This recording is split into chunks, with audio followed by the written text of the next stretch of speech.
D'ailleurs, dans une de mes interviews qui va prochainement sortir, j'interviewe une violoniste à qui il arrive de jouer en soliste. Et tu sais ce qu'elle m'expliquait quant à sa gestion du stress?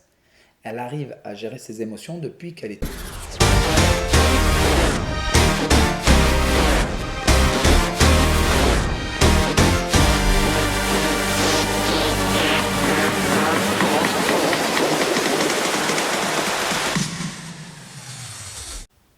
Je pourrais perdre mon appartement si je contacte Alexandre Astier.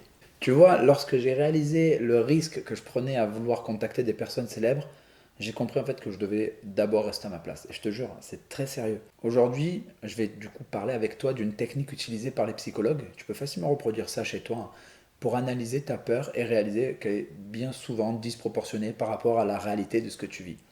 D'ailleurs, tu as peut-être regardé ma dernière vidéo. Je mets le lien là pour vous, là quelque part. Je sais jamais de quel côté c'est. Bref, tu as remarqué, comme je te disais, tu as remarqué que notre cerveau en fait peut altérer notre perception de la réalité si l'on croit vraiment en quelque chose.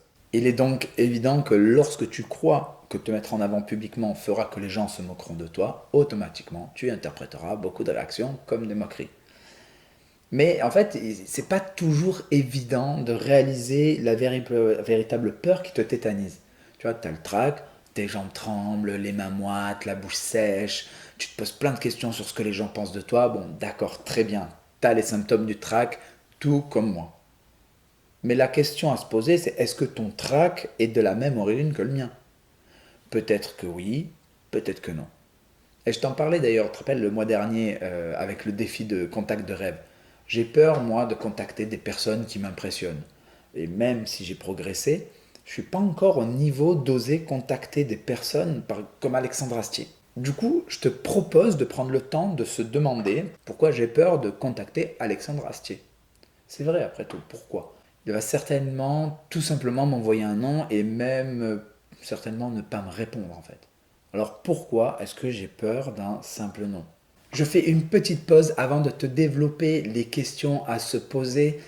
Si tu trouves mes contenus intéressants et utiles pour t'aider à te sentir toi-même sur scène, à t'exprimer avec ton cœur devant un public, et que ça te permet de te détacher du stress, de te détacher de la technique, c'est sûr et certain que d'autres personnes trouveront ces contenus utiles pour elles-mêmes. Donc c'est pour cela que je te demande de les partager, de les liker, de les commenter aussi. C'est vraiment le meilleur moyen de m'aider à pouvoir diffuser ces contenus et d'aider ces personnes aussi à se rendre compte qu'elles ne sont pas seules à vivre ce type de situation. Il est d'ailleurs très connu, il y a plusieurs études qui prouvent ça, que dans certaines thérapies, 50% de la guérison, 50% du travail mental est fait grâce à la réunion des personnes qui partagent la même souffrance, qui partagent la même situation. Donc, si Astier me dit non, qu'est-ce qui se passera ensuite? Ma crédibilité sera peut-être détruite face à mon public. Elle sera peut-être détruite face à toi. Et si cela arrive, en fait, qu'est-ce que ça aura comme répercussion? Peut-être que les gens vont me prendre pour un charlatan et peut-être que je serai vu par les personnes de mon milieu professionnel, la musique classique entre autres, comme un loser. Et si on me voit dans le milieu classique comme un loser, qu'est-ce que cela peut entraîner? Peut-être que je serai plus appelé pour des cachets et donc je jouerai moins, je n'aurai plus de légitimité à coacher non plus parce que je serai finalement quelqu'un qui coach alors qu'il ne réussit pas.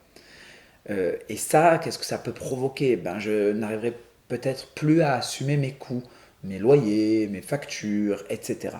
Et si je n'arrive plus à payer mes factures, qu'est-ce qu'il m'arrivera ensuite? Je serai expulsé de mon appartement, je me retrouverai à la rue, pris au danger du froid, de la faim et des agressions. Et en fait, la dernière question, hein, vraiment quand tu arrives à une extrémité comme celle-là, la dernière question à te poser, c'est de te demander si ce scénario est probable. En fait, bien souvent, tu vas te rendre compte que même dès la deuxième question, donc dans mon cas, dans cet exemple, c'était d'être pris pour un charlatan incompétent, en fait, tu te rends compte que tu es déjà allé beaucoup trop loin dans le champ des probabilités. Donc chaque fois que tu as peur de faire quelque chose, que tu as peur du regard des autres, d'aborder cette fille ou ce garçon, demande-toi quel est le pire scénario qu'il peut m'arriver si j'ose. Et en fait, tu vas te rendre compte que tu n'as souvent pas grand-chose à perdre.